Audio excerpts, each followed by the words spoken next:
Eficácia na comunicação. Parte 5. Excelência em improviso. Olá, excelência em improviso. Em vários momentos você vai acabar sendo convocado para falar. Eis aí a situação que chamamos de improviso. Claro, se você é convocado no sentido próprio da palavra, você não esperava talvez essa convocação e daí essa condição do improviso. Existem, digamos, algumas formas de mobilizar certas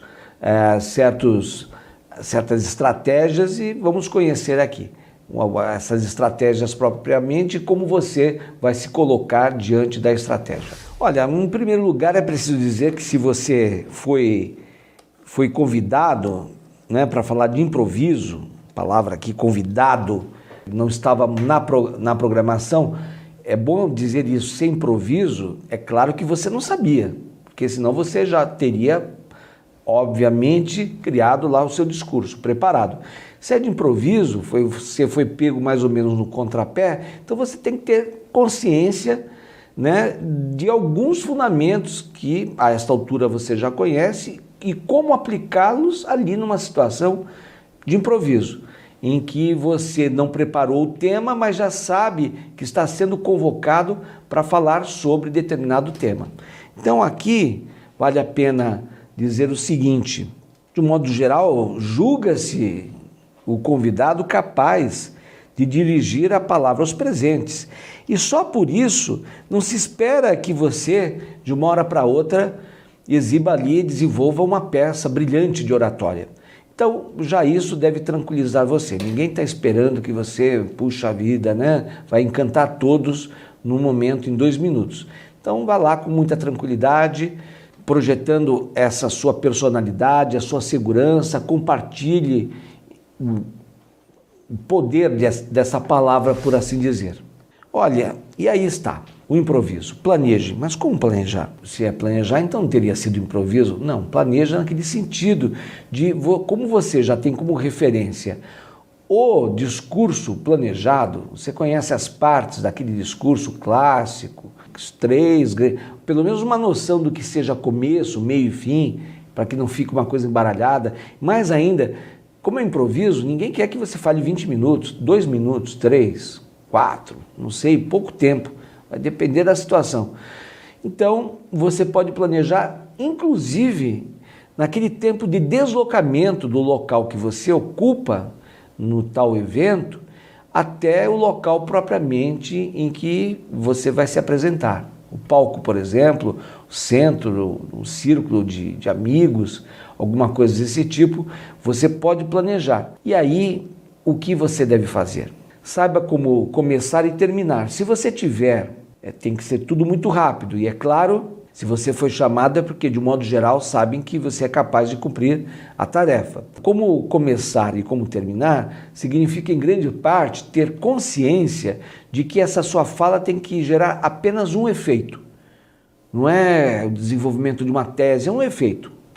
Certeiro. Pode ser até, quem sabe, a partir de uma determinada anedota, ou simplesmente algo que você venha dizer em benefício, daquilo que já foi dito, desenvolvido.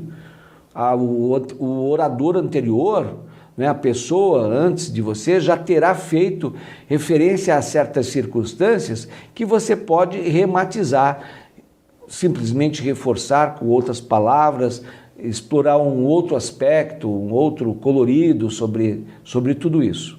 Seja breve. Puxa vida, essa aqui é uma regra de ouro. Nesse caso, regra de ouro. Esse autor que você vai procurar, não vou dizer qual o nome desse autor, que escreveu Arte da Prudência, é um autor do período barroco, Arte da Prudência. Ele tem um aforismo, né, uma máxima muito interessante. É assim: se o ruim, se breve, menos mal. O bom, se breve, 2 vezes bom. Seja breve. Se for ruim, se mais breve, menos mal. Agora, se for muito boa a sua fala, breve, 2 vezes bom. Então, isso aí é um aprendizado de vida, né? Está lá na Arte da Prudência, veja lá quem é o autor. Muito bem, seja breve porque a situação exige brevidade também. Não tenha pressa para começar, aí você vai fazer o seguinte: por que não ter pressa? Claro, porque você está dando tempo a você mesmo, as pessoas de respirar, se preparar um pouco, até de se reacomodar conforme a situação, né? Veio lá um orador, agora você, as pessoas precisam mexer-se um pouco.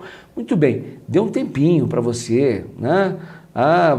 Você vai encontrar, esse é o próximo tópico, utilize um assunto paralelo. O que é um assunto paralelo? É uma forma de prolongar esse não ter pressa. O assunto paralelo, ele é paralelo porque efetivamente não é o principal, não é aquilo que você ia falar, mas é paralelo para que você se motive. Afinal de contas, você sabe qual é o sentido e a importância de falar em público. Você se projetou para isso, você é muito bom nisso. Não é? Então você vai em busca desse tema paralelo que vai, na verdade, abastecer o tema principal de alguns sentidos.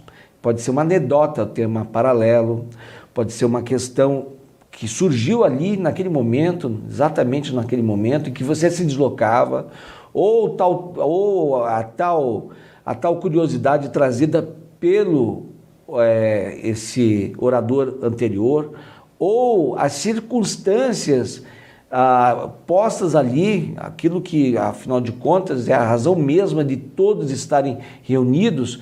Isso nem é exatamente o principal, o tema que lhe interessa. Você não foi chamado para isso, para só reconhecer a circunstância, mas isso, obviamente, pode ser o tema paralelo.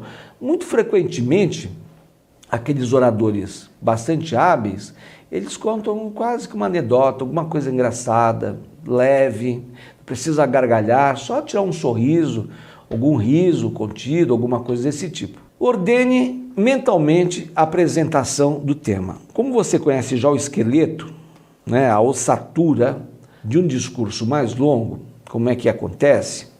Se você tiver em mente aquelas 4 partes do tradicionalíssimo discurso, né, a estrutura do discurso aristotélico, né, exórdio, narração, provas e peroração, você não precisa ser delongado, não tem muito tempo. Você pode até concentrar tudo isso, você não é uma tese que está ali, é uma coisa muito rápida, jogo rápido, 5 minutos, alguma coisa desse tipo. Não é? Mas, de qualquer forma, essa estrutura demonstra tempos para você. Né? Se você não precisar lançar a mão, não deseja ir a tanto, você pelo menos tem que ter o timing desses 3 genéricos tempos, começo, meio e fim. Mas entregue de qualquer forma um produto orgânico para os seus ouvintes. Você vai começar. Primeira coisa, jamais peça desculpas. Porque hoje eu estou muito rouco. Se você chama atenção para o problema, as pessoas só vão ver o problema, ou vão abrir uma concessão. Coitadinho, ele está rouco hoje. Hoje ele está com uma dor de cabeça. Que pena, ele chegou atrasado mais uma vez e, portanto, foi pego no contrapé. Então, não peça desculpas. Você está lá, não importa. Fale mais baixo no início, porque se você vai ao clamor público, né? Se você começa lá muito alto, a expectativa já é muito alta. Opa, esse camarada veio aqui conquistando tudo, já conquistando a plateia. De repente se cai, então é melhor começar piano, se vá alontando, não é? Então vai devagarinho, calma. Logo mais você vai procurar forças em si mesmo para chegar aos bons termos. Se fale apenas sobre temas que você domina, claro, isso aqui é a pedra fundamental de todo orador. Como é que sabem que eu domino aquilo? É claro, é por isso que você foi chamado. A não ser que queiram, obviamente, colocá-lo, talvez um adversário na empresa, colocá-lo numa situação difícil. Isso até pode acontecer e não se descarta. Mas, de um modo geral, se você é convidado, é porque você realmente tem que ser ouvido, deve ser ouvido, e que bom ouvi-lo. Não recuse convites, é o convite feito ali, tá? Não é o convite futuro, o futuro também, aí você não improvisa. Não fala assim, não, muito obrigado, eu não quero. Poxa, não, vá lá, aproveite. Você tem forças para isso, né? Você tem talentos para isso. Obviamente, agradeça a oportunidade, como eu vou fazer daqui a pouquinho, agradeça a oportunidade daquela fala ali, rápido. Cumpriu muito bem com sua tarefa, você cumpriu muito bem com sua tarefa, reforçou a boa percepção que já tinham de você e você vai feliz para casa. E eu vou agradecer sua atenção, muito obrigado. Continue estudando.